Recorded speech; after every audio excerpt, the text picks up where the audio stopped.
İran'ın nükleer programıyla ilgili tartışmaların ইসরায়েলকে কঠোর বার্তা দিয়েছেন তুরস্কের প্রেসিডেন্ট রিসেপ তাইয়েপ এরদোয়ান। এরদোয়ানের এমন বার্তার পর পাল্টে গেছে মধ্যপ্রাচ্যের চিত্র।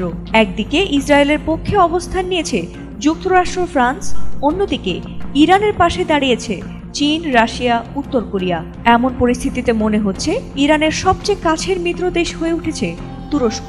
এরদোয়ানের এমন বার্তার পর তাহলে কি ইরানের হয়ে যুদ্ধে নামছে তুরস্ক?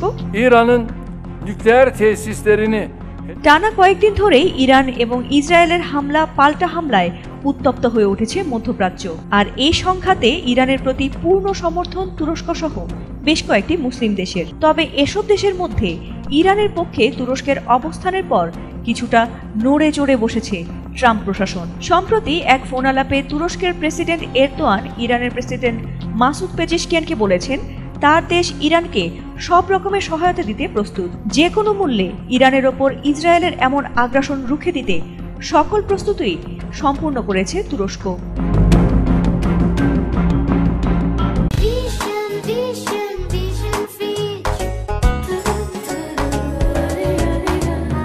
ষোলো জুন ইরানের প্রেসিডেন্ট মাসুদ পেজেশকিয়ান ও তুরস্কের প্রেসিডেন্টের মধ্যে ফোন আলাপের দিকে চেয়েছিল গোটা মধ্যপ্রাচ্যের মুসলিমরা।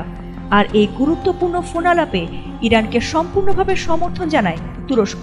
এছাড়াও ইরানের সঙ্গে ফোন আলাপে তুরস্কের ইসরায়েল ও ইরানের মধ্যে ক্রমবর্ধমান উত্তেজনার পাশাপাশি বৃহত্তর আঞ্চলিক ও বৈশ্বিক বিষয় নিয়ে আলোচনা হয়। এক প্রতিবেদনে এ তথ্য জানিয়েছে তুর্কি বার্তা সংস্থা আনাদোলু।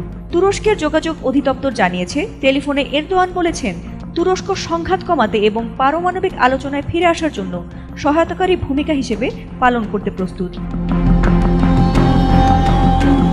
এ ফোন আলাপে ইরানের প্রেসিডেন্ট মাসুদ পেজেশকিয়ান বলেছেন ইরান কখনোই যুদ্ধ শুরু করেনি এবং তার দেশ ইসরায়েলের সঙ্গে যুদ্ধ বাড়াতে চায় না।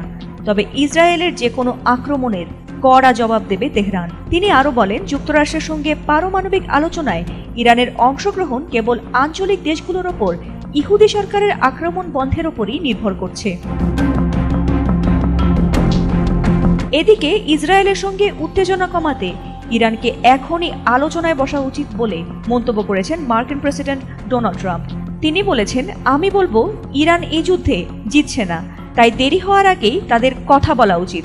সোমবার G7 সম্মেলনের ফাঁকে কানাডার প্রধানমন্ত্রী মার্ক কার্নির সঙ্গে বৈঠকের শুরুতে একথা বলেন মার্কিন president Donald Trump. Fatima Sultana, ATN Bangla.